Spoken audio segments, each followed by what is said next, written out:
కాపాడిన దేవా నిన్న నేడు ఏకరీతిగున్న దేవానికి స్తోత్రం. మాకంటే గనులైన వారు, శ్రేష్ఠులైన వారు, అందచందాలు, అధికారం కలిగిన వారు ఎంతో మంది మట్టి పెడల కింద కప్పబడి ఉండగా మమ్మల్ని అయితే సజీవుల లెక్కలు నిలబెట్టి ఇటు రీతిగా నేను స్తుతించుటకు, ఆరాధించుటకు మీరు ఇచ్చిన గొప్ప ధన్యతను బట్టి నీకు వందనాలు చెల్లిస్తున్నాం. ఈ 2025వ సంవత్సరం మార్చి మాసంలో ఇటు రీతిగా ప్రభు 3వ దినమున అయా తల్లి గారితో కలిసి మేమందరము కలిసి అయా నేను స్తుతించుటకు మీరు ఇచ్చిన గొప్ప ధన్యతను బట్టి వందనాలు. అయా ఈ కూడిక ద్వారా సాక్ష్యమును వినిపింపచేసి కొన్ని ఆత్మలనైనా నీ సన్నిధి కోసం సంపాదించాలి అని, కొంతమందికైనా నీ ప్రేమను తెలియచేయాలని తల్లి గారి యొక్క ఆశను మీరు స్థిరపరచమని అడుగుతున్నాం. అయ్యా ఎవరైతే నీ ప్రణాళికలో ఉంటున్నారో వారిని త్వరపెట్టి తోడుకురమ్మని అడుగుతున్నాం. ప్రభా ఇప్పటిదాకా ఉదయకాలం కొంతమందికి మేము సువార్త ప్రకటించామయ్యా, అది వ్యర్థముగా కాకుండా వేయబడిన విత్తనములు ప్రభా ఏదో ఒక నాటికి అవి అయా చచ్చి మళ్ళీ తిరిగి ఫలిస్తాయని, జీవింపజేస్తాయని మేము నమ్ముతున్నాం. దేవా ఇదిగో ఉదయకాలం విత్తబడిన ప్రతి మాటలను వారి హృదయాల్లో ఫలింపదైత్యం అడుగుతున్నాం. ఇదిగో ప్రభా మధ్యాహ్న కాల సమయంలో కూడా నీ కృప తోడుగా ఉంచి ప్రభా రావాల్సిన బిడ్డలు త్వరపెట్టి తీసుకురమ్మని అడుగుతున్నాం. నాయనా ఇదిగో ప్రభువా పాటలు పాడుతుండగా మీ స్వరాలు నాయనా ఆయా ముట్టమని అడుగుతున్నాము. ఆయా వారి యొక్క స్వరాలకు నీ కృప తోడుగా ఉంచమని అడుగుతున్నాం. ఆనందంతో నేను స్తుతించే భాగ్యము ప్రతి ఒక్కరికి దయచేసి మహిమ పొందమని యేసు నామములో అడిగి వేడుకొని పొందున్నాము తండ్రి, ఆమేన్.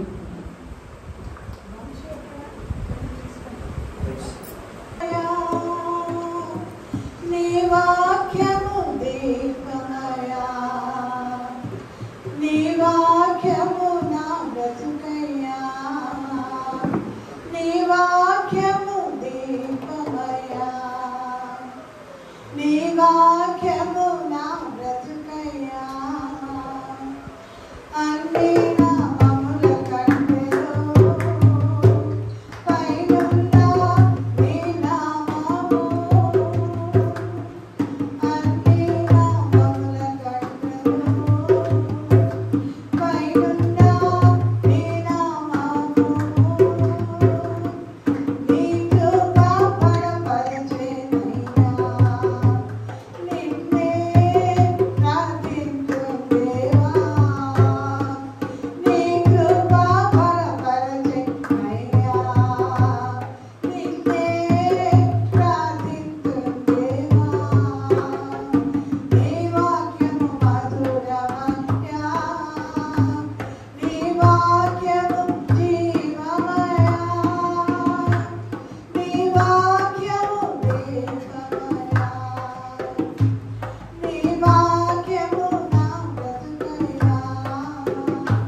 మరి ఈ మధ్యాహ్న కాల సమయంలో దేవుడి మహాకృప చేత మీ మధ్యలో సాక్ష్యం పంచుకోవడానికి దేవుడు ఇచ్చినటువంటి గొప్ప ధన్యత. మరి తల్లి గారి పేరు కూడా నాకు కంప్లీట్గా తెలియదు, కానీ మరి ఈ ప్లేస్ మొయినాబాద్ అనే ఒక ప్లేస్ నేను సేవ్ చేసుకొని నవంబర్ మాసంలో తల్లి గారి డేట్ అడగటం జరిగింది. నవంబర్ ఎండింగ్లో అయితే నేను ఎక్కువ మీటింగ్స్కి వెళ్తూ ఉంటాను. మరి చర్చ్ మీటింగ్స్, గ్రూప్ స్టేట్స్కి అలా వెళ్తూ ఉంటాను. హౌస్ ప్రేయర్కి 3 months ముందు డేట్ అడిగారు. ఏమి ఇద్దామో అనుకున్నాను, కానీ తల్లిగారు చెప్పారు అన్యజనులకు సువార్త ప్రకటించాలి అని. ఆ తల్లిలో ఉన్న భారాన్ని బట్టి నేను కూడా ఆసక్తి కలిగి తప్పకుండా వస్తాను అని డేట్ ఇవ్వటం జరిగింది. మరి ఈరోజు ఎప్పటి నుంచో ప్రార్థన చేసుకొని ఈరోజు రావడానికి దేవుడు కృప చూపించారు. మరి నా సాక్ష్యం ఏంటి అంటే, యూట్యూబ్లో అర్చనారెడ్డి అని కొడితే మీ అందరికీ నా టెస్టిమనీ ఇంకా క్లియర్గా వస్తుంది. అయితే ప్రత్యక్షంగా మీ మధ్య పంచుకోవడానికి దేవుడు కృప చూపి ఉంటున్నారు. మొదటిగా నా పేరు అర్చనారెడ్డి, నా భర్త పేరు శివరామ్ రెడ్డి అండి. మా పుట్టిల్లు విజయవాడలోనే మరి ఆటో నగర్లో మా నాన్నగారు లారీ మెకానిక్ షెడ్ సొంతం కలిగి, నా చిన్నతనంలోనే అప్పటికి నా వయసు 4 సంవత్సరాలు, అప్పటికి చాలా మంది పని వాళ్ళు కలిగి, ఒక కారు కలిగి, ఒక ఉన్నతమైన కుటుంబం. అయితే నాకు ఒక అక్క, మరి నాతో పాటు వచ్చారు అక్క, తర్వాత అన్నయ్య, లాస్ట్ నేను అనమాట. అయితే మా నాన్నగారు సంపాదన ఎక్కువైపోయి, స్నేహాలు ఎక్కువైపోయి బాగా త్రాగడానికి అలవాటు పడిపోయారు. ఎప్పుడో ఒకసారి సరదాగా త్రాగేటువంటి అలవాటు, తాగకుండా ఇంటికి వచ్చేవాళ్ళు కాదు. ఇలా తాగి ఇంటికి రావటం, అమ్మతో గొడవ పడటం సర్వసాధారణం అయిపోయింది. అయితే ఇది చూసినటువంటి మా అమ్మ విసిగిపోయి, ప్రతిరోజు తాగి వచ్చి గొడవ పడుతున్నావు, మనకి చిన్నపిల్లలు ఉన్నారు, ఎందుకంటే మేము 3 పిల్లలం, మరి చిన్నపిల్లలు ఉన్నారు, తాగిన మొత్తం సంపాదన అంతా కూడా స్నేహితులకు త్రాగడానికి పెట్టేస్తున్నావు, ఇలా అయితే నేను చనిపోతానని మరి అమ్మ చెప్పడం జరిగింది. అయితే నాన్నలో మాత్రం మార్పు రాలేదు. ఒకనొక రోజు అమ్మ విసిగిపోయి నిజంగానే నాన్నతో గొడవ పడి చనిపోతానని బెదిరించినప్పుడు, చస్తే చావు ఎవరిని బెదిరిస్తావని మా నాన్న అనటము, అదే సమయానికి మా అమ్మ 5 లీటర్ల కృష్ణాయిలు మా అమ్మ పోసుకోవటం జరిగిందండి. అయితే మా అమ్మ ఉద్దేశం ఏంటంటే, కృష్ణాయిలు పోసుకున్నాకైనా కూడా మా నాన్న వద్దు అని అడ్డుపడతాడేమో అనుకుంది. కానీ తాగిన మత్తులో ఉన్నటువంటి ఆయన అడ్డుపడకుండా ఇంకా ఎంతసేపు బెదిరిస్తావు, చావు అనటంతో అప్పటిదాకా చాలాసేపు నాని ఉండటం మా అమ్మ ఇంటి వెనక్కి వెళ్ళి అగ్గిపుల్ల అలా గీయంగానే ఇంటి వెనక ఉన్నటువంటి కొబ్బరి చెట్టు అంతా ఎత్తు అమ్మ ఎగిరి ఒక బాంబు పేలినట్టుగా మా అమ్మ మంటల్లో కాలిపోతూ కింద పడిపోయి మంటల్లో కాలిపోతూ ఉంటే, అది చూసినటువంటి మా నాన్నకు ఆ తాగిన మొత్తంతా వదిలిపోయి ఆ మంటలు ఆర్పడానికి మా అమ్మని వెళ్ళి ప్రయత్నించాడు, అవి పట్టుకొని మంటలు ఆర్పడానికి. ఆ అమ్మ అయితే పూర్తిగా కాలిపోయింది. నాన్నకైతే కాళ్ళు చేతులు శరీరం అంతా కూడా గాయాలయ్యాయి. మరి అమ్మను తీసుకెళ్లి విజయవాడ గవర్నమెంట్ హాస్పిటల్లో జాయిన్ చేయించారు. నాన్న అయితే మరి ఎక్కడ పోలీసు వాళ్ళు వస్తారో లేకపోతే మా బంధువులు కొడతారని భయపడి మరి మా నాన్నగారి అన్నయ్య గారి ఊరు మచిలీపట్నం, అక్కడికి పారిపోయి వెళ్ళిపోయాడు. ఇలాంటి సమయంలో అమ్మను శనివారం నైట్ హాస్పిటల్లో జాయిన్ చేయించారు. నైట్ అంతా అమ్మ చాలా ఏడ్చిందంట. నన్ను ఎలాగైనా బ్రతికించండి, నా పిల్లలు చిన్న పిల్లలు, ఎందుకు అంటే అమ్మ దగ్గర నేను ఇంకా పాలు తాగుతున్నాను, మరి నేను చిన్నదాన్ని, నన్ను ఎలాగైనా బ్రతికించండి అని డాక్టర్ల దగ్గర చాలా ఏడ్చిందంటే కానీ ఎవరి వల్ల కాలేదు. అలాంటి స్థితిలో ఉన్నప్పటికీ కూడా పోలీసు వాళ్ళు వచ్చి అమ్మ దగ్గర మా వాంగ్మూలం తీసుకోవడానికి వస్తే, అమ్మ నీకు ఈ ప్రమాదం జరగడానికి కారకులు ఎవరు చెప్పమంటే అమ్మ చెప్పిన మాట, నన్ను ఎవరు ఇబ్బంది పెట్టలేదండి, వంట చేస్తుంటే నా చీర నిప్పంటుకుంది, అందుచేత నాకు ఇలా అయ్యిందని చెప్పింది. ఇక్కడ మనం గమనిస్తే అమ్మ చనిపోతూ కూడా మా నాన్నగారికి ఏమీ కాకూడదని, తన కేసు ఏది కాకుండా తనకు తానుగా ఆ కేసు తన మీద వేసుకుంది. ఇటు మా నాన్న చూసుకుంటే తాగిన మందులు చావు అన్నాడు కానీ అమ్మ కాలిపోతుంటే చూడలేక, తనకి ఏదైనా అవుతుందని కూడా చూడకుండా తన శరీరం అంతా కూడా నాన్నకి చేతులు కాళ్ళు మొత్తం కాలిపోయాయి. ఇలా ఉంటున్న సమయంలో ఆదివారం ఉదయం 9 గంటలకు అమ్మ చనిపోయింది. మా నాన్నేమో పారిపోయాడు. ఇటు చూస్తే మాకు అమ్మమ్మ తాతయ్య కానీ నాయనమ్మ తాతయ్య కానీ ఎవరు లేరండి. అయితే మాకు ఎంతో మంది ఉన్నతమైన స్టేజ్లో ఉన్నవారు, రిచ్ పీపుల్, ఎంప్లాయీస్, అలాంటి వాళ్ళు ఎందరో ఉన్నారు. కానీ అందరూ ఆ యొక్క సమాధి కార్యక్రమానికి వచ్చి మళ్ళీ అయిపోగానే వెళ్ళిపోయారు. మేమైతే మిగిలిపోయాము. అయితే మాకు ఉన్నది మా మేనమామలు మాత్రమే. అమ్మకు అన్నయ్య, తమ్ముడు, 2 మేనమామలు మాకు. వాళ్ళు మమ్మల్ని పంచుకున్నారు. అక్క ఒక చోట, నేను ఒక చోట. అన్నయ్య మగ పిల్లవాడు కాబట్టి అక్కడ ఇక్కడ ఉంటాడని చెప్పి మమ్మల్ని పంచుకోవడం జరిగింది. అయితే ఇలా ఉంటున్న సమయంలో మరి ఒక సంవత్సరం 2 సంవత్సరాలకి నాన్నకు కాలిన గాయాలు తగ్గడానికి సంవత్సర కాలం పట్టింది. ఆ గాయాలు మానాకైనా మా దగ్గరకు వచ్చి ఎప్పుడన్నా చూడటానికి వచ్చినా కూడా భయంకరంగా తాగేసి వచ్చేవాడు. అలాంటి సమయంలో ఎలాగైనా మా నాన్న మందు మానేయాలి అనుకొని అయ్యప్ప మాల వేసుకున్నాడు. మా ఇంట్లో అందరూ గురుస్వాములండి. మా నాన్నగారు కానీ మా మేనమామలు కానీ అయ్యప్ప మాల వేసుకునే గురుస్వాములు. అయితే ఒకసారి మాల వేసుకున్నారు. వేసుకున్న కొద్ది రోజులకే మా నాన్నగారికి బొక్కన చిన్న పొక్కులాగా వచ్చింది. అది వేడి చేసి వచ్చిందేమోనని మెడిసిన్ వాడి తర్వాత డాక్టర్ల దగ్గరికి వెళ్తే అది చూస్తే డాక్టర్లు చెప్పింది ఏంటంటే అది వేడి చేసి వచ్చినటువంటి పొక్కు కాదు, క్యాన్సర్ లాస్ట్ స్టేజ్ లో ఉంది, ఎక్కువగా త్రాగడం చేత బొక్క క్యాన్సర్ వచ్చింది అని చెప్పటము. ఆ బొక్క క్యాన్సర్ మధ్యలో వెళ్ళేటప్పుడు డాక్టర్లు చెప్పారు ఈ వెంటనే కీమోథెరపీ తీసుకోవాలి, మరి వెంటనే పుట్టపర్తికి వెళ్తే దీనికి సంబంధించినటువంటి ట్రీట్మెంట్ ఉంటుంది అని పుట్టపర్తి వెళ్ళమంటే మాల తీసివేసి పుట్టపర్తి వెళ్ళాడు. వెళ్ళేటప్పుడు నాన్నకి బొగ్గ బాగానే ఉంది, కానీ తిరిగి కొన్ని నెలలకు వచ్చేసరికి ఆయనకు బొగ్గ లేదు. ఎందుకు అంటే మొత్తం ఆ క్యాన్సర్ పుండు తినేసి మధ్యలో బెచ్చపడి మొత్తం బొగ్గంతా కూడా క్యాన్సర్ తినేసింది. మనిషి అంత దూరంలో ఉన్నాడు అంటేనే చీము రక్తం కారుతూ ఒక భయంకరమైన దుర్వాసన. అయితే ఇప్పుడు మమ్మల్ని చూడటానికి రావాలన్నా కూడా ఆ కరెంటు పెట్టి పెట్టి ముఖం అంతా వికారంగా మారిపోయి ఉంటుంది. మమ్మల్ని చూడాలన్నా ఇంటి బయటకు పిలిపించుకొని ఇంటి బయట నుంచి బయట చూస్తే వెళ్ళిపోయేవారు.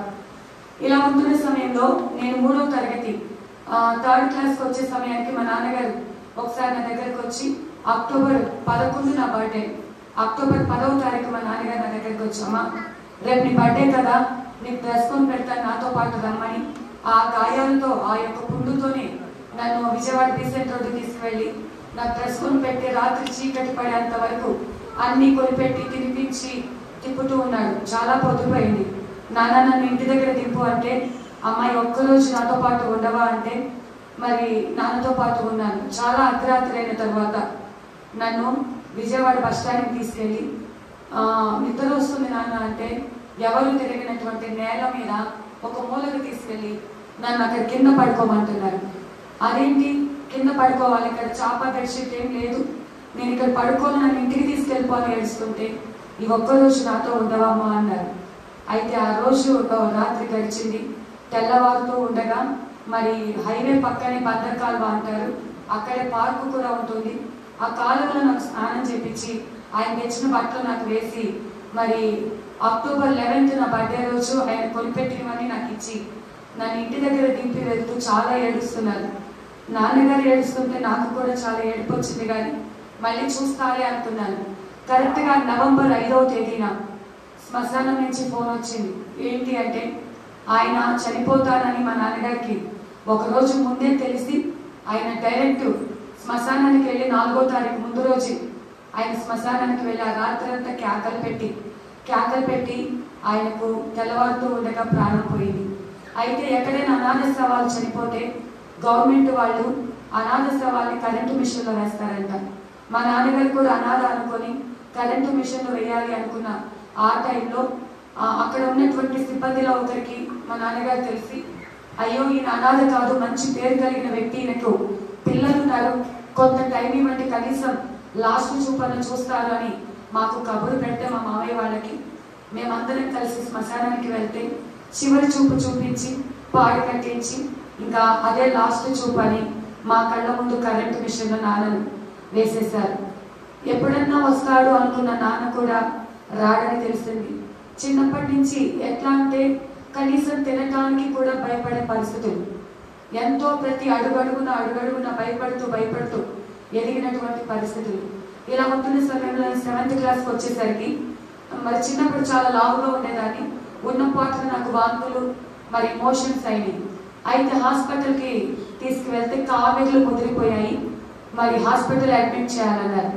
అడ్మిట్ చేసి మరి సెలైన్ బాటిల్స్ అలా 1 వీక్ ట్రీట్మెంట్ జరిగింది. 1 వీక్కి కామెర్లు తగ్గిపోయి జాండ్రీస్ తగ్గిపోయాయి, కానీ నాకు ఇంకొక వ్యాధి బయటపడింది. అదేంటి అంటే దగ్గు, ఆయాసం. అయితే చాలా హాస్పిటల్స్ తిరిగాము, తగ్గటం లేదు. డాక్టర్లు చెప్పింది ఏంటంటే ఈ అమ్మాయికి ఉబ్బసం వ్యాధి ఉందని చెప్పారు. ఉబ్బసం వ్యాధి ఉంది అన్నారంట, ఆస్తమా. అది మా ఇంట్లో ఎవరికైనా ఉందా అంటే మరి మా నాయనమ్మకు ఉందంట, మా మేనత్తలకు ఉందంట. అది మరి వంశపారంపర్యంగా నాకు వచ్చిందంట. అయితే దానికి బతికున్న చేపలు 3 సార్లు మింగుతారు. అలా 3 చేపలు మింగాను.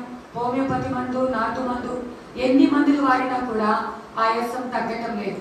రోజు రోజుకి నిలబడలేకపోతున్నా. అట్లీస్ట్ స్కూల్ బ్యాగ్ కూడా మోయలేకపోతున్నాను.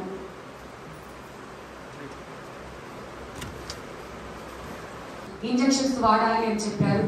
అయితే 3 ఇంజక్షన్లు ఎలా వేశారంటే నరంలోకి ఇంజక్షన్ పెట్టి అరగంట సేపు 3 ఇంజక్షన్లు ఎక్కుతూ ఉంటే ఆ మంట ఎలా ఉందంటే నా లోపలికంతా కూడా, మరి అమ్మ కూడా మెడికల్ డిపార్ట్మెంట్ కాబట్టి తెలుస్తుంది, ఆ లోపల పవర్ వెళ్ళినప్పుడు నా భుజంలోకి వస్తుందా, నా గుండెల్లోకి వస్తుందా, నా కడుపులోకి వస్తుందా, ఒక భయంకరమైన బగబగానే ఒక మంట. అయితే ఒక ½ an hourలో 3 ఇంజక్షన్లు అయిపోయినాయి. ఇంజక్షన్లు అయిపోయిన వెంటనే నాకు మళ్ళీ ఆయాసం అన్నది. అంతకుముందు ఆయాసం ఇలా కిందకి పైకి ఊగుతూ ఉండేదాన్ని, ఆయాసం తట్టుకోలేక. అంతకుముందు ఊపిరి ఆడేది కాదు. అంతకుముందు ఎముకల్లో దురద, ఈ గుండెలకేసి బాధేసుకునేదాన్ని. ఎక్కడ ఎముకలు ఉంటే అక్కడేసి బాధేసుకునేదాన్ని. అయితే ఎప్పుడైతే ఇంజక్షన్లు వేయటం జరిగిందో, ఇంజక్షన్స్ వేసిన వెంటనే మరి నాకు రిలీఫ్ రావటం జరిగింది. హల్లెలూయా. మరి రిలీఫ్ రాగానే అప్పుడు నాకు అర్థమైంది ఏంటంటే ఈ ఇంజక్షన్స్ మాత్రమే నన్ను బాగు చేసేవి. ఇప్పటిదాకా హోమియోపతి, చేప మందు, నాటు మందుని ఇలా ఎన్నో మందులు వాడాను. కానీ ఈ ఇంజక్షన్స్ ఈ డాక్టరే కరెక్ట్ మెడిసిన్ ఇచ్చాడు అని నేను అనుకున్నానండి. అయితే ఇలా నాకు ఇంట్లో తెలియకుండానే ఇంజక్షన్స్కి అడిక్ట్ అయిపోయాను. ఈ డాక్టర్ అనేవాళ్ళు అమ్మ ఇంత పవర్ఫుల్ మెడిసిన్ ప్రిస్క్రిప్షన్ లేకుండా వెయ్యమంటే ఈ ఒక్కసారికి వేయండి, నాకు అమ్మ నాన్న లేరని జాలీగా చెప్పగానే సరే ఈసారికి వేస్తున్నాం, నెక్స్ట్ టైం రావద్దు అనేవాళ్ళు. ఇంకొక డాక్టర్, ఇంకొక కాంపౌండర్, ఎవరైతే ఇంజక్షన్స్ వేయగలరో వాళ్ళ దగ్గరికి వెళ్ళిపోయి ఇంజక్షన్స్కి నేను అడిక్ట్ అయిపోయి ఉంటున్నాను. ఇలా ఉంటున్న సమయంలో మా అక్కకు పెళ్లి చేసి రాయలసీమలోని నంద్యాల ఇచ్చారండి. అయితే అప్పుడప్పుడు సెలవులకు వెళ్ళినప్పుడు నన్ను మా అక్క బావనను బాగా చూసుకుంటున్నారు అని చెప్పేసి మరి ఎప్పుడైనా సెలవులకు వెళ్తూ వస్తూ ఉండేదాన్ని. అయితే చిన్నప్పటి నుంచి ఎంత పని చేసినా లేకపోతే ఎంత కష్టపడినా నా వల్ల మావయ్యకి అత్తయ్యకి గొడవలు అయిపోతూ ఉండేవి. ఒక్కోసారి బయటకు ఏడిస్తే వాళ్ళిద్దరికి గొడవలు అయిపోతాయని బాత్రూంలోకి వెళ్ళిపోయి వాష్రూమ్లో ట్యాప్ తిప్పేసి గట్టిగా చేతులు కొరికేసుకుని ఏడుస్తూ ఉండేదాన్ని. ఎందుకంటే నా ఏడుపు ఆగేది కాదు. ఏడిస్తే బయటకు తెలిస్తే మావయ్యకి అత్తయ్యకి గొడవలు అవుతాయని ఏడవడానికి కూడా స్వేచ్ఛ లేక అలా బాధపడుతూ ఒకసారి నా యవన కాలంలోకి టీనేజ్లోకి వచ్చాక అక్క దగ్గరికి వెళ్ళిపోదాం, అక్కడ ఇంకా చదువుకుంటూ ఏదో చేసుకుంటూ అక్క దగ్గర అయితే నేను హ్యాపీగా ఉండొచ్చు అని అక్క దగ్గరికి వెళ్ళాను. అక్కడికి వెళ్ళాక నా గురించి అక్కకి బావకి గొడవలు. ఇలా ఉంటున్న పరిస్థితుల్లో నన్ను చిన్నప్పటి నుంచి చూసిన మరి మా అక్క వాళ్ళ ఇంట్లో రెంట్కుండేవాళ్ళు, నన్ను చిన్నప్పటి నుంచి చూసినటువంటి నా భర్త శివరామరెడ్డి గారు మరి నన్ను చేసుకుంటానని వాళ్ళ పెద్దవాళ్ళని పిలుచుకొచ్చి మరి ఇంట్లో వాళ్ళకి తెలియకుండా వాళ్ళ పెద్దవాళ్ళు ఉన్నారు, నా తరపు అయితే ఎవరు లేరు, శ్రీశైలంలో ఒక టెంపుల్లో మరి వివాహం జరగటం జరిగిందండి. వివాహం జరిగిన తర్వాత మరి ఈ సమస్యలన్నీ తీరిపోతాయిలే, మరి నేను కట్నం ఇవ్వకపోయినా నన్ను కోరుకొని నన్ను ఇష్టపడి చేసుకున్న వ్యక్తితో నేను సంతోషంగా ఉండొచ్చు అనుకున్నటువంటి ఆ బాధ మరి కేవలం 3 నెలల్లో ఆ సంతోషం అంతా ఆవిరైపోయింది. పెళ్ళైన 3 నెలలకి నేను మంచాన పడ్డాను. ఎందుకు అంటే లెగవలేని పరిస్థితి, కనీసం తినలేని పరిస్థితి, మంచం మీదనే నోరు తెరుచుకొని నోరు మూసానంటే ఊపిరి అందదు. అప్పటిదాకా వాడుతున్న ఇంజక్షన్లు పనిచేయటం మానేశాయి.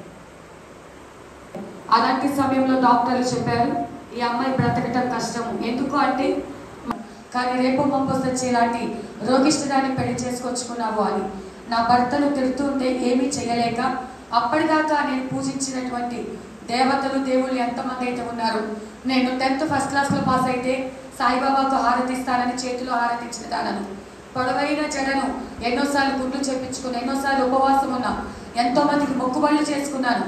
మా వాళ్ళు ఏదైతే భక్తి చేశారో అంతకంటే ఎక్కువ భక్తి నేను చేయాలనుకున్నా. ఇప్పుడు మరణకరమైన స్థితిలో నేను ఉన్నప్పుడు వాళ్ళందరినీ పిలవటం మొదలుపెట్టాను. మరి ఫలానా ఫలానా అని పేరు పెట్టి మీకు పూజలు చేశాక నన్ను కాపాడండి అని అడగటం మొదలుపెట్టాను. కానీ ఎక్కడి నుంచి నాకు జవాబు రాలేదు. అయితే ఒకటైతే నాకు అర్థమైంది, మీకు నన్ను బ్రతికించడం చేత కాదు, కనీసం నన్ను చంపండి అని కేకలు పెట్టి ఏడుస్తున్న పరిస్థితి. ఎందుకంటే తినలేను, నిద్రపోలేను, పడుకోలేను, ఒక అడుగు తీసి అడుగు వేయలేను. అప్పుడు నా వయసు 18 సంవత్సరాలు. 18 సంవత్సరాల వయసులో ఇలాంటి నరకయాతన అనుభవిస్తూ ఉంటే ఒక డాక్టర్ గారు ఇక్కడే హైదరాబాద్లో మాసప్ ట్యాంక్ దగ్గర మహావీర్ హాస్పిటల్ ఉంది. అక్కడ బాంబే నుంచి ఒక డాక్టర్ వస్తారు. ఆయన స్పెషలిస్ట్ అండి. ఆయన అపాయింట్మెంట్ తీసుకుంటూ మీరు డబ్బు ఖర్చు పెట్టుకుంటా అంటే అయితే ఓకేనండి, మరి అపాయింట్మెంట్ తీసుకోండి అని ఒక సంతోషంతో ఒక పెద్ద డాక్టర్ని మేము కలవబోతున్నాము. ఇప్పటిదాకా పడినటువంటి బాధ అంతా తొలగిపోతుంది అని సంతోషంగా హాస్పిటల్ డాక్టర్ దగ్గరికి వచ్చాం. నేను నా భర్త ఎన్నో టెస్టులు చేశారు. మరి అన్ని టెస్టులు చేశాక నన్ను అలా పక్కన కూర్చోబెట్టి ఒక ముస్లిం డాక్టర్, తెలుగు వచ్చి రాకుండా ఒక పెద్ద వయసు కలిగిన ఆయన నా భర్తతో అంటున్నాడు, పెళ్ళై ఎంతకాలం అయిందిరా అని. అప్పుడు నా భర్త 3 నెలలైందండి అని చెప్తే, ఏంట్రా ఇలాంటి దాన్ని చేసుకున్నావు అన్నాడు. ఆ మాట విన్న నేను నా భర్త షాక్ అయ్యాం. అదేంటి 3 నెలలైందంటే ఇలాంటి దాన్ని చేసుకున్నామంటారేంటి అని. ఏంటండి అంటే ఈ అమ్మాయి ఎంతో కాలం బ్రతకదు అని డాక్టర్లు చెప్పారు. అంటే అదేంటండి, మొన్నటిదాకా చాలా హెల్తీగా నేను టీచర్గా పనిచేస్తూ ట్యూషన్ చెప్పుకుంటూ ఇంట్లో ఏ పైన యాక్టివ్గా చేస్తూ చాలా చక్కగా రెడీ అవుతూ నేను ఒక పేషెంట్ లాగానే కనపడేదాన్ని కాదు. మొన్నటిదాకా బాగానే ఉందండి, ఇప్పుడు ఈ మధ్య ఇలా అయిపోయిందంటే ఇప్పుడు సడన్గా వచ్చింది కాదు. ఈ అమ్మాయికి ఆస్తమా ఉందని తెలుసా అంటే ఉందని తెలుసు. ఏ మందులు వాడుతుందో తెలుసండి, ఇంజక్షన్స్ వేసుకుంటుంది. అయితే డాక్టర్లు చెప్పారు నీ పళ్ళు చూపించమని అడిగాను. నా పళ్ళు అయితే చూపిస్తే అప్పటికి నా పళ్ళు పిల్లులుకున్నట్టు ముక్కలు ముక్కలుగా ఊడిపోయి ఉన్నాయి. ఇప్పుడు నాకున్న పళ్ళు పెట్టుడు పళ్ళు, ఇంకా కొన్ని ముక్కలు నేను ఇంకా పైన పళ్ళు అలాగే ఉన్నాయండి. మీకు ఎవరికైనా డౌట్ ఉంటే నా దగ్గరకు వచ్చి మీరు పరీక్షించి చూడవచ్చు. మరి కింద ప్రసంగానికి స్పీచ్కి నత్తి వస్తుంది పళ్ళు లేకపోతే అని మరి పెట్టుడు పళ్ళు నేను పెట్టించుకోవడం జరిగింది. అయితే డాక్టర్లు చెప్పారు ఈ అమ్మాయి పళ్ళు ఎలాగైతే పొడి రాలిపోయి ఉంటున్నాయో లోపల ఎముకలు మొత్తం కూడా కాల్షియం అంతా కూడా అరిగిపోయి ఉంటుంది. జస్ట్ ఇట్లా కింద పడితే మోకాలు చిట్లిపోద్ది, వెనక్కి తిప్పితే చేయి ఫ్రాక్చర్ అయిపోతుంది. మొత్తం కాల్షియం అంతా డెలికేట్ అయిపోయింది, లివర్ డ్యామేజ్ అయింది, గర్భసంచి కుళ్ళిపోయి ఉంటుంది. ఈ అమ్మాయి ఎంతో కాలం బ్రతకదు. నా భర్త అంటున్నాడు ఎంతైనా పర్లేదండి ఏదో ఒక ట్రీట్మెంట్ చేయండి అంటే, బాడీ రెస్పాండ్ అయితే ఏదైనా ట్రీట్మెంట్ చేయొచ్చు. ఈ అమ్మాయి 18 ఇయర్స్కి మరి 80-90 సంవత్సరాలకు వాడాల్సినటువంటి ఎక్కువ డోస్ వాడటం వల్ల ఈ అమ్మాయి బాడీ ఏ మెడిసిన్కి రెస్పాండ్ అవ్వటం లేదు. సో ఇక ఎంతో కాలం బ్రతకదు, ట్రీట్మెంట్ అయితే లేదు. ఒకవేళ మీరు ఉంచుతామంటే కనుక హాస్పిటల్ ఐసీయూలో పెట్టండి, చివరి క్షణాలు హాస్పిటల్లోనే అయిపోతాయని చెప్పారు. ఈ మాటలు చెప్పి కరెక్ట్గా నేటికి 20 సంవత్సరాలు అవుతుందండి. 2004లో ఇదే హైదరాబాద్ పట్టణంలో మాసప్ ట్యాంక్ దగ్గర ఉన్న మహావీర్ హాస్పిటల్లో 4 రోజులు బ్రతికితో వారమే బ్రతికితో తెలీదు. బ్రతికినంత కాలం గాజు బొమ్మలాగా చూసుకోవాలి, ఓన్లీ లిక్విడ్స్ వెళ్తున్నాయి, అది కూడా ఎక్కువ తగ్గితే వామిటింగ్ అయిపోతుందని కరెక్ట్గా డాక్టర్ చెప్పారు. ఇప్పటికీ దేవుడు నన్ను 20 సంవత్సరాలు సజీవ లెక్కలో నిలబెట్టి ఉంటున్నాడు. హల్లెలూయా, దేవునికి మహిమ కలుగును గాక. అయితే ఎలా జరిగింది ప్రాసెస్ అంటే మరి నన్ను చేతుల మీద మోసుకొని విజయవాడకి తీసుకెళ్లారు. ఎందుకంటే నాకంటూ ఎవరు లేదు, ఉన్నది మేనమామలు మాత్రమే. చివరి చూపు చూపించాలని విజయవాడకి తీసుకువెళ్తే అప్పటిదాకా వాళ్ళకున్న లారీలు ఉండేవి మేనమామలకి. ఆ లారీలలో షిరిడికి తిరుపతికి తీసుకొని వెళ్ళి ఇంటి నిండా మొత్తం గోడ ఉంటే గోడ చుట్టూ ఫొటోస్ పెట్టి పెద్ద పెద్ద దండలు ఉండి చేసేటువంటి వారు. ఇంట్లో ఖాళీ గోడలు ఉన్నాయి, ఇల్లు ఖాళీ చేశారేమో అనుకున్నాం. అయితే జరిగిన సంగతి ఏంటంటే నేను మా అక్క వాళ్ళ ఇంటికి వెళ్ళిపోయిన తర్వాత వాళ్ళకి లారీలు యాక్సిడెంట్లు అయిపోయి ఫైనాన్షియల్ స్టేటస్ మొత్తం పడిపోయి అప్పులు వాళ్ళ మీద పడిపోయి తినడానికి కూడా తిండి లేకపోతే అప్పులు వాళ్ళ మీద పడితే అవమానం తట్టుకోలేక సూసైడ్ చేసుకోవాలని పురుగు మందు డబ్బా తెచ్చి ఇంట్లో పెట్టుకుంటే ఒక పాస్టర్ గారు ఇలా నేను వచ్చినట్టుగా ఒక పాస్టర్ గారు వాళ్ళ ఇంటికి వచ్చి అమ్మ దేవుడు మీతో చెప్పమంటున్నాడు, మీరు ఏంటో చనిపోవాలనుకుంటున్నారంట, దేవుడైతే మీరు చనిపోవటానికి వీల్లేదు, నేను మిమ్మల్ని బ్రతికిస్తానని దేవుడు చెప్పమంటున్నాడు అంటే ఆయన భయపడుతూ, ఎందుకంటే మా వాళ్ళకి క్రైస్తవులు అంటే పడదు, క్రిస్టియానిటీ అంటే పడదు, వాళ్ళని తక్కువగా చూసేటువంటి మనుషులు. అయితే ఎప్పుడైతే ఇంట్లో పురుగు మందు డబ్బా ఆల్రెడీ తెచ్చి పెట్టుకున్నారు, అదే మాట ఒక పాస్టర్ గారు వెళ్ళి నువ్వు చనిపోవాలనుకుంటున్నావు, నువ్వు అప్పులతో నలిగిపోతున్నావని, కానీ దేవుడు మళ్ళీ తిరిగి నీ స్థితి నీకు ఇస్తాడు అన్న మాట చెప్పగానే అది నిజమే కదా, మేము చనిపోవాలనుకున్నది మూడో కంటికి తెలియదు, ఈ సంగతి తెలిసిన వాడు చూచుచున్న దేవుడు ఆయనే కదా, ఆయన నిజమైన దేవుడు, మా కన్నీటిని చూచిన దేవుడు అని ఆ విధంగా మా మేనమామలు మొదటిగా యేసయ్యను రక్షకుడిగా అంగీకరించి ఉంటున్నారండి. హల్లెలూయా. అయితే ఇప్పుడు ఆ దేవుడిని నాకు పరిచయం చేస్తున్నారు. అమ్మ మేము ఎలా పూజలు చేసేవాళ్ళమో, ఎలా విగ్రహారాధన చేసేవాళ్ళమో నీకు తెలుసు కదా, ఇప్పుడు ఈ దేవుడి గురించి కనుక నువ్వు నమ్ముకుంటే నీవు కూడా బ్రతుకుతావు అంటే, ఎలాగూ చనిపోయే నాకు ఏ దేవుడైతే ఏమైంది, ఏ కులమైతే ఏమైంది అనుకొని నేను మందిరానికి వెళ్ళటం, మందిరానికి వెళ్ళగానే దేవుడు నాతో మాట్లాడటం. ఇక్కడ నేను ఆ కుర్చీలు వెనక, చర్చి ఉందనుకోండి, కుర్చీలు వెనక నన్ను కింద పడుకోబెట్టారు. ఎందుకంటే కుర్చీలో కూర్చునే పొజిషన్ కూడా నాది లేదు. అలాంటి పరిస్థితుల్లో ఆ కింద పడుకోబెట్టినప్పుడు పాస్టర్ గారు ఒక మాట మాట్లాడుతున్నారు. స్త్రీ తన గర్భమును పుట్టిన బిడ్డనైనా మర్చినేమో కానీ నేను నిన్ను మరువను, నీ కొరకే నా ప్రాణం పెట్టాను అంటే, ఆ చివరి పడుకున్న నేను, ఈ పాస్టర్లకు పని పాట లేదు, నన్ను చూసే చెప్తున్నాడు. ఈయన నన్ను చూసి నా గురించే మాట్లాడుతున్నాడు. నా గురించి ఆల్రెడీ మా వాళ్ళు చెప్పేసి ఉంటారు, అది తెలుస్తున్నట్టు ఈయన నాకు చెప్తున్నాడు అనుకున్నారా అని. అయితే లాస్ట్ వరకు మెసేజ్ అంతా అయిపోయిన తర్వాత లాస్ట్ వరకు ఉంటే తెలిసింది ఏంటంటే, ఆయనకి నా గురించి ఏమీ తెలియదు. అయితే స్త్రీ అంటే ఏ తల్లి కూడా తన కడుపున పుట్టిన బిడ్డలను మర్చిపోదు, ఏ తల్లి మర్చిపోదు. కానీ కొంతమంది తల్లులు కషాయత్వంగా, కొంతమంది తల్లులు మర్చిపోయి ఇప్పుడున్న దినాలలో చంపటం అని, వదిలేసి వెళ్ళిపోవటం అని ఏవేవో పాపాలు చేస్తూ ఉన్నారు.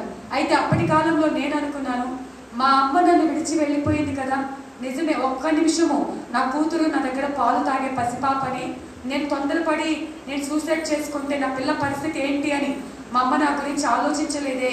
నిజమే కదా, నా తల్లి నన్ను విడిచి వెళ్ళిపోయింది. కానీ ఈ లోకంలో తల్లి తండ్రి నన్ను విడిచి వెళ్ళిపోయినా నా దేవుడు మాత్రం నన్ను విడిచిపెట్టలేదు. మరి ఆ రోజు మాట్లాడిన ఆ మాటను ఆధారంగా చేసుకొని మరి ఏ డాక్టర్ దగ్గరికి వెళ్ళినా చచ్చిపోతావు గుంటూరులో కూడా చూపించాం, విజయవాడలో చూపించాం, ఎక్కడికి వెళ్ళినా చనిపోతామని ముఖాన్ని చెప్తున్నారు. కానీ ఈయనెవరో, మరి ఈ దేవుడు ఏదో బాగున్నట్టున్నాడు, మరి నేను చనిపోతానని డైరెక్ట్ చెప్పకుండా నన్ను బ్రతికిస్తా అంటున్నాడు. సరే, బ్రతికినా చనిపోయినా ఈ దేవుడు మాటలు బాగున్నాయి కదా అని చర్చికి వెళ్ళటం స్టార్ట్ అయ్యింది. అయితే అప్పటిదాకా తినిపించాలి, అప్పటిదాకా ఎవరైనా నాకు హెల్ప్ చేయాలి. కానీ ఎప్పుడైతే నేను చర్చికి వెళ్ళటం మొదలు పెట్టానో నా పనులు నేను చేసుకోవటం మొదలు పెట్టాను. హల్లెలూయా. నేను నడవగలుగుతున్నాను. మరి ఎక్కడైనా మీటింగ్ అంటే ఆ మీటింగ్కి వెళ్ళిపోయి దేవుడి మాటలు వినగలుగుతున్నాను. ఇలా ఉంటున్న సమయంలో మరి ఒక 4 వారం రోజుల్లో చనిపోతానన్న నేను 2 నెలలు బ్రతికి ఉన్నా. 2 నెలల తర్వాత నేను నా భర్తతో అన్న, మా అత్తయ్య నన్ను తిట్టింది కదా, ఇలాంటి రోగిష్టిదాన్ని అనాథని పెళ్లి చేసుకొచ్చుకున్నామని, ఆమెకు నేను బాగున్నానని చూపించాలి అని మా అత్తగారింటికి వెళ్ళాము. రాయలసీమలోని మరి నంద్యాల మా అత్తగారి ఊరు. అయితే ఆమె మరి ఎలాంటి ఆమె అంటే, ఇంట్లో మొత్తము కూడా మా ఇంట్లో వాళ్ళందరి పేర్లు చూసుకుంటే ఈశ్వర్ రెడ్డి, శివశంకర్ రెడ్డి, శివరామరెడ్డి, శివమ్మ అని మొత్తం కూడా శివుని భక్తులు. మరి మహానంది అని ఒక టెంపుల్ ఉంటుంది, గూగుల్లో యూట్యూబ్లో సెర్చ్ చేస్తే మీకు తెలుస్తుంది. దానికి సంబంధించినటువంటి మా అత్తయ్య గారి వాళ్ళ తాత ముత్తాతల పొలంలో ఆ యొక్క లింగము దొరకటం చేత ఇప్పటికీ కూడా ఆ యొక్క ధర్మకర్తలుగా, లేకపోతే ఆ గుడికి సంబంధించినటువంటి పెద్దలుగా ఇప్పటికీ కూడా మా అత్తయ్య గారి వాళ్ళ తాత ముత్తాతలు ఉండి, ఒక పండగ టైం, శివరాత్రి ఆ టైం వచ్చిందంటే అక్కడ భోజనాలు పెడతా ఉంటారండి. ఆ ఇంటికి ఇప్పుడు ఈ దేవుని నమ్ముకొని నేను వెళ్తున్నాను. అయితే నా భర్త చెప్పాడు, మా అమ్మకి గనక ఈ దేవుడిని నమ్ముకున్నామని తెలిస్తే మనల్ని ఇంట్లో ఉండనివ్వదు, బయటకు పంపించేసిందని చెప్తే, సరేనని రహస్యంగా సినిమాకి వెళ్తున్నాం, ఐస్ క్రీమ్ పార్లర్కి వెళ్తున్నాను అబద్ధాలు చెప్పి చర్చికి వెళ్ళటం. కొన్ని రోజులకు మా అత్తయ్యకి తెలిసిపోయింది. మా అత్తయ్య మొదలు పెట్టారు, నిన్న మొన్నటిదాకా అనాథ, కట్నం తీసుకురాలేదు, రోగిష్టి, మళ్ళీ ఇప్పుడు ఈ దేవుడిని తెచ్చి ఇంట్లో పెట్టింది. అయితే నేను ఒకటే అనుకున్నా, చిన్నప్పటి నుంచి ఎన్నో తిట్లు తండ్రులు తిన్నాను, అయితే దేవుడి కోసం భరించే శక్తి నాకు ఇవ్వమని అడిగినప్పుడు 4 సంవత్సరాలు దేవుడు నాకు కృప చూపి ఉంటున్నాడు. హల్లెలూయా. మరి అలాంటి పరిస్థితి మధ్య నాకు ఇంకొక జబ్బు ఉంది. నాకు డాక్టర్లు గర్భసంచి కుళ్ళిపోయింది అన్నారు కదా, 4 సంవత్సరాలు ప్రతిరోజు బ్లీడింగ్ ప్రాబ్లం అవుతూ ఉండేది. ఖచ్చితంగా నాకు పిల్లలు పుట్టారు, ఎందుకంటే నా గర్భసంచి కుళ్ళిపోయింది. నేను బ్రతకటమే కష్టం, నా శరీరమే కుళ్ళిపోయిన శరీరం, లివర్ డ్యామేజ్ అయింది, ఎముకలు అరిగిపోయాయి. కానీ దేవుని మహాకృప 4 ఏళ్ళు బ్రతకడానికి కృప చూపాడు కదా. ఈ జబ్బు పెద్దది అనుకోలేదు. అయితే మా అత్తయ్య గారు, ఈ పిల్లకి పిల్లలు పుట్టారు, మరి కొట్టుపోతుంది, ఎవరినైనా తీసుకొచ్చినన్నా పెంచుకోమంటే పెంచుకోరు మీరు అని నా భర్తను తిరుగుతుంది మా అత్తయ్య గారు. ఆ రోజు నాకు చాలా బాధ కలిగింది. అయ్యా, చనిపోయి నన్ను బ్రతికించావు, నువ్వు నాకు తల్లిగా తండ్రిగా ఉంటాన్నావు కదా. నేను ఎప్పుడైతే దేవుడు నాతో మాట్లాడటం మొదలు పెట్టాడో, యేసయ్యా దేవుడా అని పిలవలేదు, కానీ నాన్న నాన్న అని నేను ప్రేయర్ చేసుకుంటా. ఇప్పటికీ కూడా నా నాన్నగా నా దేవుడు నాతో ఎప్పుడు ఉండి ప్రతి క్షణంలో నన్ను కాపాడుకుంటూ వచ్చాడు. అయితే ఆ రోజు సండే చర్చ్కి వెళ్ళి నేను మోకరించి సైలెంట్గా కన్నీళ్లు కారిపోతూ ఉన్నాయి. నేను దేవుని దగ్గర ఒకటే చెప్తున్నాను, నాన్న చనిపోయే నన్ను బ్రతికించావు, ఈ లోకంలో తల్లి తండ్రి విడిచిన మరి యవన కాలంలోకి వచ్చేదాకా కష్టాలు పడినా, మరి చావు బ్రతుకుల మధ్యకి వెళ్ళినా నా దేవుడుగా నువ్వు నాకు తోడుగా ఉండి నడిపించవు. అయితే కుళ్ళిపోయిన నన్ను బ్రతికించిన నీకు కుళ్ళిపోయిన గర్భం తెరవటం నీకు అసాధ్యమైనది కాదు, నీకు ఇంపాసిబుల్ కాదు. ఖచ్చితంగా నువ్వేం చేస్తావో తెలియదు నాన్న, నాకు పిల్లలు కావాలి. ఏ పరిశుద్ధ గ్రంథంలో ఎంతో మందికి ప్రేయర్ చేసుకుంటే అన్నమ్మ గర్భాన్ని తెరిచావు కదా, మరి కుళ్ళిపోయినట్టు మృతతుల్యమైన శారమ్మ గర్భాన్ని తెరిచావు కదా, అలాగే నాకు కూడా సంతానం ఇవ్వమని చెప్పి ప్రార్థన చేసుకున్నప్పుడు ఒక ఆరాధన వర్షిప్ జరుగుతూ ఉందండి. ఒక అనాయింటింగ్ నా మీదకి వచ్చింది. అప్పుడే అక్కడ ఉన్నటువంటి మరి సేవకులు ఒక ప్రవచనము, ఒక వాక్కు రిలీజ్ చేశారు. ఏంటి అంటే, ఇక్కడ ఒక స్త్రీ రక్తస్రావ వ్యాధితో బాధపడుతుంది, ఆ వ్యాధిని నేను పిండంగా మార్చబోతున్నాను, నువ్వు విశ్వాసముతో నువ్వు ఏకీభవించు అనగానే వేల మంది ఉన్నారు ఆ ప్లేస్లో. కానీ ఎవరి కోసమో అని నేను అనుకోలేదు. దేవుని అభిషేకం నా మీదకు దిగి వచ్చి టంగ్స్ మాట్లాడుతూ ఇలా ఉంటున్న సమయంలో దేవుని మహాకృపను బట్టి ఆ నెలలోనే దేవుడు నా గర్భాన్ని తెరిచి ఉంటున్నాడండి. హల్లెలూయా. మరి దేవుని మహాకృపను బట్టి కుళ్ళిపోయిన నా గర్భాన్ని తెరిచి, మరి నేనైతే ఒకటే అనుకున్నాను, మధ్యలో కొన్ని కాంప్లికేషన్స్, హార్ట్ బీట్ లేదని అవన్నీ చెప్పినప్పుడు, ప్రభా నాకైతే అబ్బాయి పుట్టాలి, అబ్బాయికి అభిషేక్ అని పేరు పెట్టుకుంటాను. ఎంతమంది అయితే నా స్వజనులు నా కులం కాదు, నా మతం కాదు అని ఎంతమంది అయితే అనుకుంటున్నారో వాళ్ళందరి ఎదుట నీ సాక్షిగా నేను నిలబడతాను, నీ సాక్ష్యం నేను చెప్తాను ప్రభా, నాకు సహాయం చే ప్రభా అనుకున్నప్పుడు దేవుడు కోరుకున్న రీతిగా చక్కటి మగబిడ్డను ఇచ్చి ఉంటున్నాడు. చక్కటి మగబిడ్డను దేవుడు బహుమానంగా ఇచ్చి ఉంటున్నాడు. ఆ తర్వాత మరి దేవుని మహాకృపను బట్టి ఒక కుమార్తెను ఇచ్చి ఉంటున్నాడు. ఒకప్పుడు తింటాకి తిండి లేని నా పరిస్థితి దేవుడు నాకు 3 బట్టల షాపులు ఇచ్చి ఉంటున్నాడు, నా కింద పని వాళ్ళని ఇచ్చి ఉంటున్నాడు, అనేకులకు పెట్టే స్తోమత దేవుడు నాకు ఇచ్చి ఉంటున్నాడు. అన్నీ ఇచ్చిన తర్వాత దేవుడు నన్ను సంపూర్ణ సేవకు పిలిచి ఉంటున్నాడు. ఒకప్పుడు నాకేమీ లేవు, కానీ దేవుడు సమస్తమునిచ్చి అనేకులకు సహాయం చేయగలిగిన స్థితిలో దేవుడు నన్ను పెట్టి ఉంటున్నాడు. అయితే నేను ఒకటే అనుకున్నా, ప్రభా ఈ లోకంలో ఈ ఆస్తి ఐశ్వర్యము ఈ ధనభోగాలు నాకొద్దు, నీ ప్రేమను ఎలాగైతే నా కులం కాదు, నా మతం కాదు, నా దేవుడు కాదు అని నాలాగా ఒంటరిగా ఎంతమంది నలిగిపోతున్నారు వారి దగ్గరికి వెళ్ళి, అన్ని జనుల దగ్గరికి వెళ్ళి నీ స్వార్థ ప్రకటిస్తానని ఉన్న షాప్స్ అమ్మేసి నంద్యాల నుంచి విజయవాడకి రావటం, ఖాళీ చేతులతో లక్షల్లో వ్యాపారం చేసేదాన్ని సమస్తాన్ని విడిచిపెట్టి దేవుని దగ్గరికి రావటం, దేవుని మహాకృపను బట్టి రోజు దేవుడు 2 సంఘాలను 2 చర్చెస్ని దేవుడు నాకు ఇచ్చి ఉంటున్నాడు. మరి దేవుని మహాకృపను బట్టి 2 పిల్లల్ని, బాబు ఇంటర్ సెకండ్ ఇయర్, పాప 8th క్లాసు, ఇప్పుడు అనేకులకు ఆశీర్వాదంగా దేశ విదేశాల్లో అబుదాబి, షార్జా, దుబాయ్, ఇటు కానీ ఇటు ఢిల్లీ కానీ ఇటు అనేక ప్రాంతాల్లో దేవుడు నన్ను వాడుకుంటూ ఉన్నాడు. మరి యూట్యూబ్లో 8,45,000 మందికి ఆశీర్వాదకరంగా నా సాక్ష్యం పెట్టి ఉంటున్నాడు. ఈనాడు దేశ విదేశాలు, నాకైతే కొన్ని పేర్లు గుర్తు కూడా ఉండవు, ఆ దేశాల నుంచి ఫోన్ చేసి అమ్మ మా కోసం ప్రార్థన చేయండి అంటే ఎక్కడ ప్రార్థన చేస్తే అక్కడ గొప్ప గొప్ప మిరాకిల్స్ జరుగుతున్నాయి. నేను చెప్పేదైతే ఒకటే, నేనైతే ఎన్నిక లేని దానిని కుళ్ళిపోయినా, మరి ఏ మాత్రం కూడా శరీరం అంతా కుళ్ళిపోయి ఉన్నటువంటి నన్ను దేవుడు 20 సంవత్సరాలు నాకు ఆరోగ్యం ఇచ్చి మీ అందరి ఎదుట సజీవ లెక్కలు నిలబెట్టి 2 పిల్లల్నిచ్చి పనికి రాదు అని పెంట కుప్ప మీద పడివేసి ఉన్న ఒక పగిలిపోయిన కుండను తీసుకొచ్చి దేవుడు నాకు పనికొస్తావు అని తాను కోరుకున్న రూపాన్ని ఇచ్చి తనకొక్కడికే కాదు అనేకులకు ఉపయోగకరమైన పాత్రగా దేవుడు నన్ను చేసి ఉంటున్నాడు. హల్లెలూయా.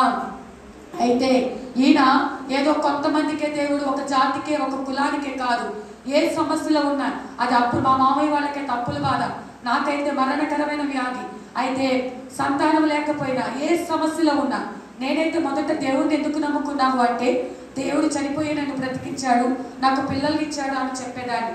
అయితే అన్నిటికంటే ముందుగా ఆయన నామములో, అయ్యా నీవు గొప్ప దేవుడివి, అయ్యా నాలో ఉన్న లోపాలు క్షమించు, నా పాపమును క్షమించని ఒక్క మాట నీవున్న స్థితిలో నువ్వు అడగగలిగితే దేవుడు నీ పాపమును క్షమించి దేవుడు ఈ యొక్క నరకం నుంచి తప్పించి పరలోక రాజ్యంలోకి నువ్వు అడుగు పెట్టడానికి దేవుడు కృప చూపిస్తాడు. హల్లెలూయా.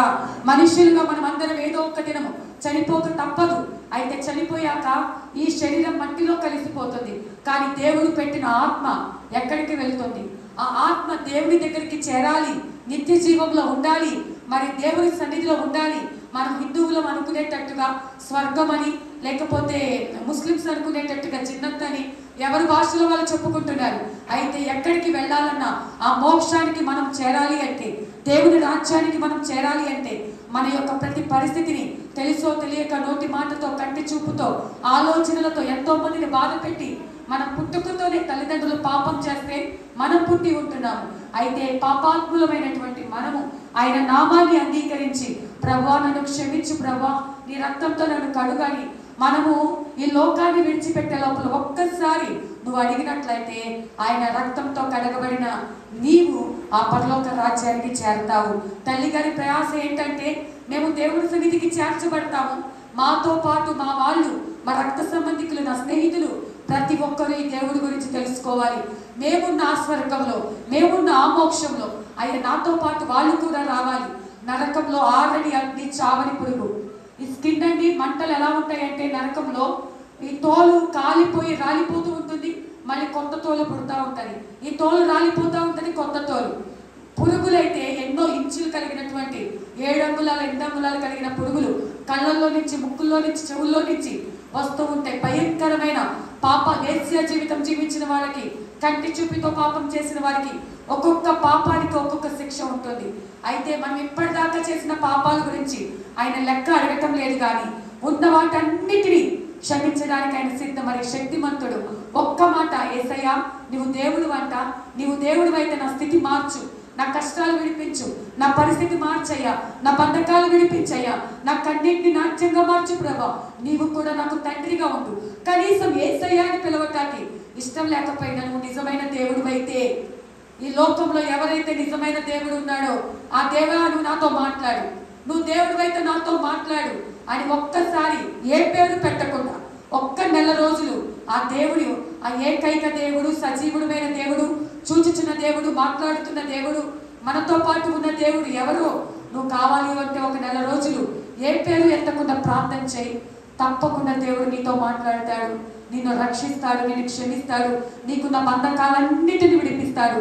నీకు ఏ కష్టం ఉన్నా కష్టం నుంచి విడిపించటకు శక్తిమంతుడు. ఈ లోకంలో నన్ను నా తల్లి తండ్రి విడిచి వెళ్ళిన, చిన్నప్పటి నుంచి తినటానికి లేని పరిస్థితుల్లో ఎన్నో కష్టాలు పడిన నన్ను దేవుడు ఆ తర్వాత ఆ మరణకరమైన స్థితి నుంచి తప్పించి అందరితో చీచి అనుకున్నటువంటి నా జీవితాన్ని అనేకులతో ఉన్నతమైన స్థితిలో, వేల మందికి సహాయం చేసే స్థితిలో దేవుడు నిలబడితే ఆ సంపాదన ముఖ్యం కాదు అనుకొని మళ్ళీ సమస్తం విడిచిపెట్టి దేవుని పని కోసం వచ్చి 4 సంవత్సరాలు అవుతుందండి. దేవుడు నన్ను ఆయన పోషిస్తూ ఉన్నాడు. ఏ కొరత లేకుండా నన్ను, నా పిల్లల్ని దేవుడే పోషిస్తున్నాడు. ఏ నోటితో అయితే మా అత్తయ్య గారు కొంతమంది దూషించారో వాళ్ళు కూడా యేసయ్యను రక్షకుడుగా అంగీకరించడం జరిగింది. ఇక్కడున్న మీలో ఎవరైనా ఏదో ఒక సమయంలో ఇటు రీతిగా చిన్న ప్రార్థన చేస్తే దేవుడు తప్పకుండా మీతో మాట్లాడతాడు. హల్లెలూయా. దేవుడి సాక్ష్యం దీవించును గాక. ఆమేన్.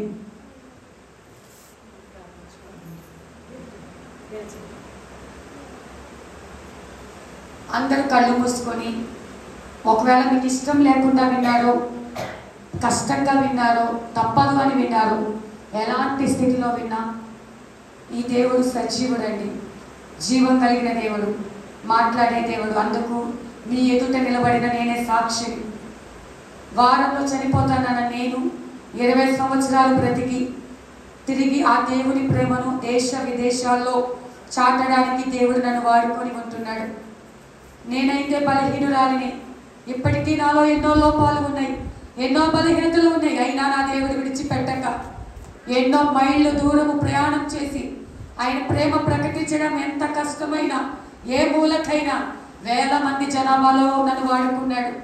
10 మంది ఉన్న చోట ఒక్కరున్నా నా దేవుని ప్రేమను ప్రకటించకుండా ఉండలేనని ఈ స్థలానికి రావటం జరిగింది. తల్లి గారికి ఉన్నటువంటి ఆసక్తిని బట్టి స్తోత్రము నాయన. తన భర్తను బట్టి, బిడ్డలు బట్టి స్తోత్రాలు. తన పెద్ద కుమారుని విషయంలో ప్రభువా సాతాను చేస్తున్న ప్రతి గలిబిలి యేసు నామములో లయము చేసి ఒక గొప్ప కార్యము జరిగించండి అయ్యా. అయా యొక్క ఆ కన్నీటిని నాట్యంగా మార్చండి అయ్యా. ఆ శ్రమ నుంచి విడిపించండి ప్రభు. ఒక మిరాకిల్ చేయండి ప్రభు. విశ్వాసముతో తల్లితో పాటు మేము కలిసి అడుగుతున్నాము నాయన. అద్భుతం చేయండి ప్రభు. స్తోత్రం. కుటుంబంలో సమాధానం ఇవ్వండి ప్రభు. స్తోత్రం. మనవ సంతానం దీవించండి ప్రభు. స్తోత్రం. చిన్న కుమారుడి కోడలి బట్టి వందనాలు. కోర్స్ కంప్లీట్ కు చేసుకోవడానికి మీరు ఇచ్చిన ధన్యత బట్టి స్తోత్రాలు. ఆ బిడ్డకు చదివిన చదువుకు తగిన ఒక ఉద్యోగాన్ని ఇవ్వండి. చిన్న బిడ్డ చేసిన బట్టి స్తోత్రాలు. ఆ బిడ్డకు చక్కటి జ్ఞానం ఇవ్వండి, మనోనేత్రాలు వెలిగించండి, నీ అభిషేకంతో నింపండి అయ్యా. మీరు కోరుకున్న రీతిలో బిడ్డను మీరు వాడుకోమని అడుగుతున్నాము నాయన. ఎంతో భారముతో ప్రేమను అనేకులకు తెలియచేయాలని ఇంతగా నాయన ఈ గుడికి ఏర్పాటు చేసుకుని ఉండగా తల్లి ప్రయాస వ్యర్థం చేయద్దయ్యా.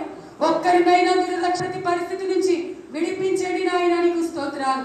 ఎవరెవరు ఏ సమస్యలతో ఉన్నారో, ఫైనాన్షియల్ గా నలిగిపోతున్నారేమో నాయన అయ్యా, వారికి ఉన్న ప్రతి ఆర్థిక ఇబ్బందులు యేసు నామములో విడుదల కలుగును గాక అయ్యా, నీకు స్తోత్రం నాయన. ఎంతమంది అయితే ఉద్యోగాలలో వ్యాపారాలలో నష్టపోయి ఉంటున్నారో అయ్యా, మంచి ప్రమోషన్స్ ఇవ్వండి అయ్యా, వ్యాపారంలో దీవించండి అయ్యా, వారి పిల్లల్ని దీవించండి అయ్యా, వారికి ఎగ్జామ్స్ లో తోడుగా ఉండండి అయ్యా, వారి రాకపోకలు తోడుగా ఉండండి అయ్యా, కుటుంబాలు దీవించండి అయ్యా.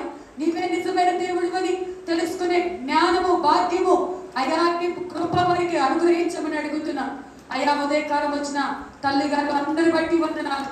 వారిని కూడా దర్శించండి అయ్యా, వారిని కూడా మీరు ఆకర్షించుకోండి. ఏదో ఒక సమయంలో విత్తిన విత్తనం ఫలించినట్లుగా, అభివృద్ధి చెందినట్లుగా అయ్యా తల్లి గారి ఆ కోరిక నెరవేర్చండి. అలాగే ప్రభు ఇరువురికి ముదిమి వచ్చే వరకు ముద్దాడే దేవుడివి, ఆ కాలును పిలిచి విడిపించండి. నరములకు బలము, ఎముకలకు సత్తువ కలగ చేయండి. నూరేళ్ళ ఆయుష్కాలము దయచేయండి. నీ కొరకు అనేకులు సంపాదించే భాగ్యం ఇవ్వండి ప్రభు. ఈ ఇంటిలో మీరు అధిపతిగా ఉండండి, యజమానునిగా ఉండండి ప్రభు. కన్నింటిని నాట్యంగా మార్చి ఈ రోజు విత్తబడినటువంటి లేఖన భాగం అంతా, సాక్ష్యం అంతటిని ప్రతి ఒక్కరి హృదయంలో స్థిరపరచమని, సమస్త విషయాల్లో మీరు మహిమ పొందమని నజరేయుడైన యేసు నామములో అడిగి వేడుకొని పొందున్నాము తండ్రి. ఆమేన్.